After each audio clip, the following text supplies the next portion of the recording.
Okay, here we're asked to simplify this complicated looking fraction. And the first thing that comes to mind is, hey, let's just cross that out. This will be our answer. Unfortunately, that doesn't work. And let me show you why with some regular numbers. If I had 5 plus 10 over 5, and I canceled that, and I said my answer is 10, it doesn't work. My answer is actually 3.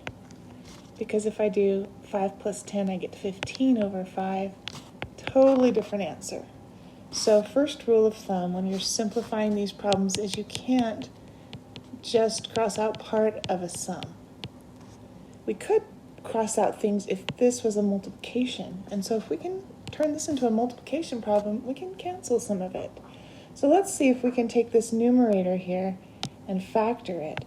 Just this numerator. We're going to take this denominator, we're going to rewrite it again as x to the 5th, y to the 6th in a new fraction. And the numerator, we're going to try to split by factoring that. So if I look at just this numerator here and I just want to factor it and bring something out in front of it, I ask myself, what goes into x to the 5th? Well, x to the 5th is just x, and then we've got some y's, and it's really hard to write it all out, but let's just look at this for a second written out. We've got y to the 6th, x to the 5th. I can divide that by x's, 5 of them, and cross them out. So that's what I'm doing here.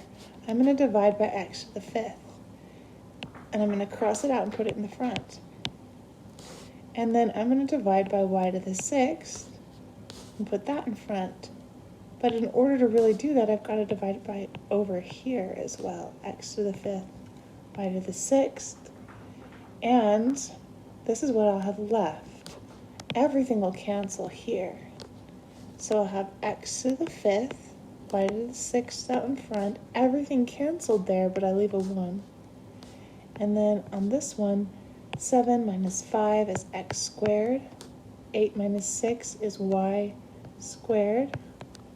And now I've factored it. The only thing that's changed is the numerator. I could distribute it back and create what I started with, but I don't want to. What I want to do is now that I've turned it into a multiplication problem, I can cancel it. So my answer is going to be 1 minus x squared y squared. Okay, let's try another one. Let's say we had the x squared minus 9, and on the bottom we had x squared plus 6x plus 9. And we were asked to simplify this. Well, we know we can't just cross off the x squareds. What can we do? Well, let's factor both of them. So in this one, it's perfect squares. So we can square root both of them.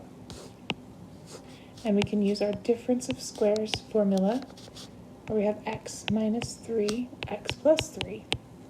And on the bottom, we can say, well, what adds to 6 and what multiplies to 9? Well, that's going to be x plus 3, x plus 3. Well, we can now cancel something because the x plus 3 is the same on the top and the bottom. So our final answer here is x minus 3 over x plus 3. This gets kind of fun when you get used to it. Let's do one more. So let's say I had x squared plus 5x plus 4, but let's say I had something like 10x squared plus 50x plus 40, so we know we can divide out to 10. And then here we had x squared, let's do plus 8x plus 16. And we're going to try to simplify this. So first let's divide out this 10, and we'll put it in front. And we need to look at what we've got left. So we've got, without the 10, we need to maybe rewrite it an intermediate step here with the 10 out in front. Now we've got x squared plus 5x plus 4. And we can make our chart. We can say, all right, what adds to 5, multiplies to 4, Well, that's going to be 4 and 1. So I can rewrite this again as x plus 4, x plus 1. Now I'm going to try the denominator. I'm going to say, all right, so what is the denominator going to be? I've got x squared plus 8x plus 16. I'm just writing it here so I'll have room to make a chart next to it.